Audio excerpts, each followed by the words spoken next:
Welcome back, my champions. This is part 3 of a 3-part series. It's meant for complete beginners, but for this one, we are just focusing on Street Brawl itself. So maybe if you've played Deadlock before, but you've not tried Street Brawl yet, this could still be a good video for you. Now, the intention of these is to just help people get into the game with zero experience and only focus on the new mode. There will be no mention of the main mode really in here. So with that said, let's look at the new mode. So for Street Brawl specific stuff, every round, like we said, you're offered a choice of 3 items 3 times. This happens every round, and you get 1 reroll every round, so use it or lose it. Now this keeps looping until any team gets 3 points, right? It's a best of 3. And each round offers different tiers of items. They are on a set order. So the first round, as of right now, it's likely that it could change. First round, you will get tier 1 items, and then you'll pick a tier 2 item, and then you'll pick a tier 3 item, then the game will start. And then second round, you'll get a tier 2, a tier 3, and a tier 3. Third round, tier 2, tier 3, tier 4. Fourth round, tier 3, tier 3, tier 4. And then the fifth round is all tier 4s. And if you're ever at a point, it's late on in the game, you have 12 items, you can pick a new item to replace any of your current ones. And if you're ever struggling on what to decide to replace, you can get rid of the lowest tier. It'll tell you what ones are the lowest tier. Now, Street Brawl does have some modifiers, adds another layer of gamba and roguelikeness.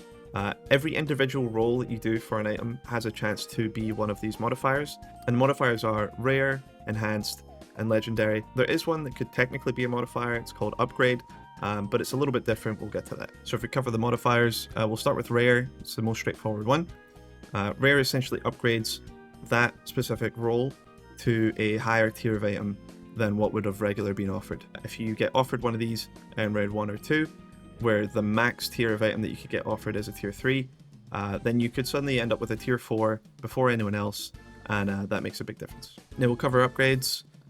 The upgrade modifier, like I said, it's not as much a modifier as it is just a way to balance out upgrade items.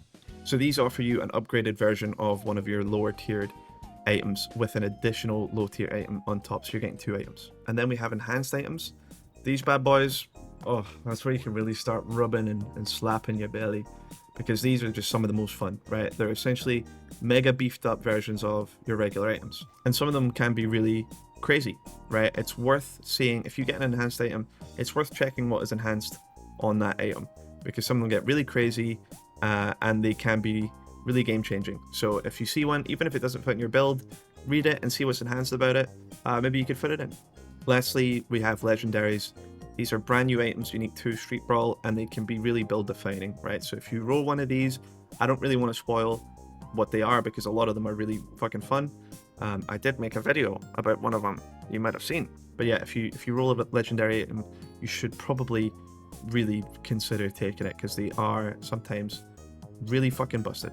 So if you rolled any of these modifiers, rare, legendary, or enhanced, the enemy team has 2, so they've probably got 1, unless they're stupid. Also, again, if you've rolled any of these modifiers, if it doesn't really fit, if you re-roll that roll, it will re-roll another item with that modifier still on it. So let's say you got an enhanced stamina mastery, you don't really want to take it, you've got something else. If you re-roll, that item is going to be an enhanced something else, another item that's enhanced. Same for a legendary. If there's a legendary you don't really like, re-roll, you'll get another legendary. Okay, so we've covered all of that. I know it's a lot, but now we can kind of get into the game and the objectives of Street Brawl, right? Before you get into the game, every match has you building a roster. Sadly, you can't guarantee that you'll get a character.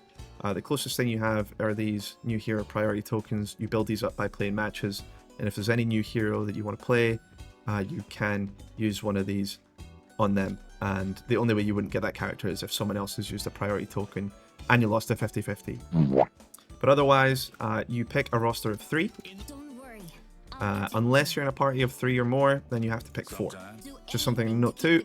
The new characters, if there's any new characters when you're playing, there might not be, but they do not count towards that 3 minimum roster. You can also, if you really just fucking hate a character, if you middle mouse click on one of the characters, it'll vote to ban them.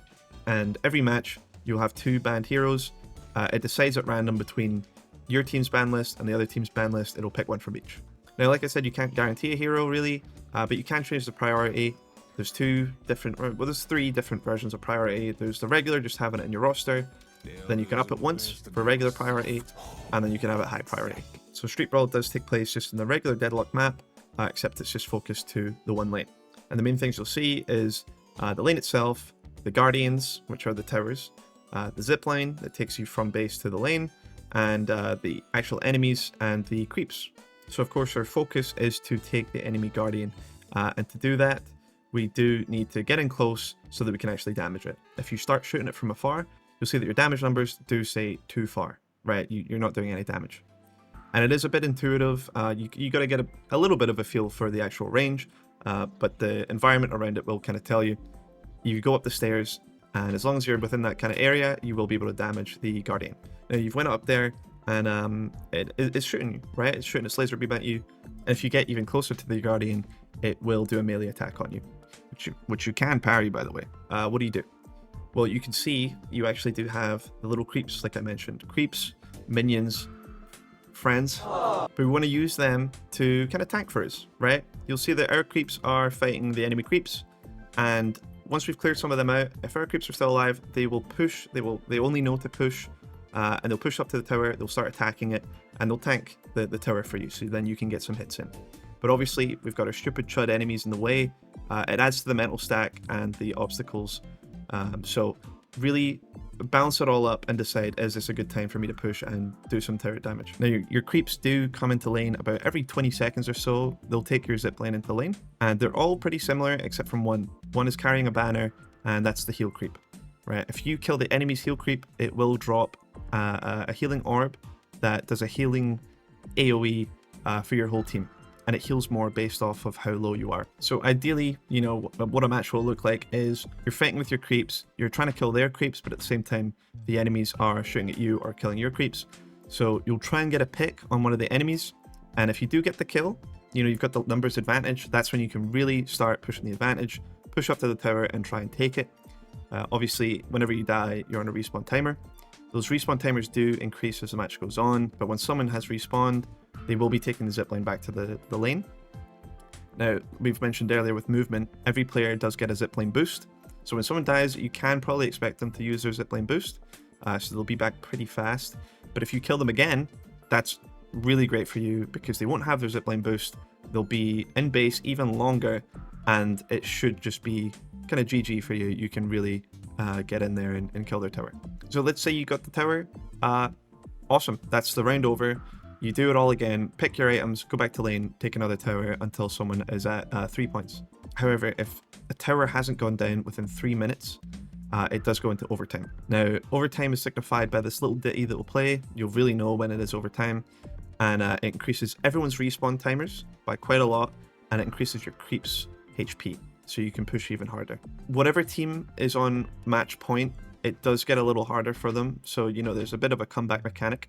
Instead of the regular Guardian tower, you have to take down a tower that is further into the enemy lane, and it's called a walker. Now these big fellas, they do more damage, they have more HP, and they also provide resistances to the enemy team when they're in its vicinity. It does have different attacks. It's got the regular beam attack. It can also spew out fireballs that linger on the ground. They really fucking chunk. And if you get too close, they'll do an AoE stomp that also really damages you and stuns you. You can see the range of the AoE attack by these little circles on the floor. There's 2 of them. The inner circle signifies the range of the AoE. The outer circle, as long as you're within that, that's where you'll be able to damage the actual walker. If you're out of that, you won't be damaging it. And for walkers, your creeps are really, really important, because if you're within that circle and you're trying to damage it and you don't have any creeps, you'll notice you're doing reduced damage. So just make sure to balance all this in your head. I know it's a lot. You will get a feel for it as you go. It makes it a lot easier if you communicate with your team. You can push enter to just do your regular team chat. Shift and enter will do all chat, and V by default will do just voice chat, right? So communicate. If you think you can really push, you know, if one of them are down and your minions are pushing, and maybe you've got like a couple good ults or something, the enemy team don't have any ults, communicate that to your team, right? You can also ping with middle mouse. There's a couple options. You can change some of the quick chat options if you hold it down. Just play with your team, and you'll win in no time. So that should be it. You know, everything you need. If you are just putting up Deadlock for the first time, hopefully this was easy enough to follow. It should explain just the baseline of everything you need to get a really good start. And there is room to go deeper, for sure. But then you get more into the regular game, which I do definitely encourage, but you'll know yourself when it's time to take that step, right? Take it one step at a time, learn at your own pace. When you feel comfortable, maybe look around, look for some guides online that will teach you the main game of Deadlock, or get a friend to teach you the main game of Deadlock. But yeah, I'm still trying to figure out what to do on here. If you like this type of content, make sure to like and subscribe. I would really appreciate it. It tells me that I'm going in the right direction. I do want to just continue to do, like the previous video, some kind of VOD reviews or some live gameplay, something like that. Yeah. Okay, I love you. Bye, bye.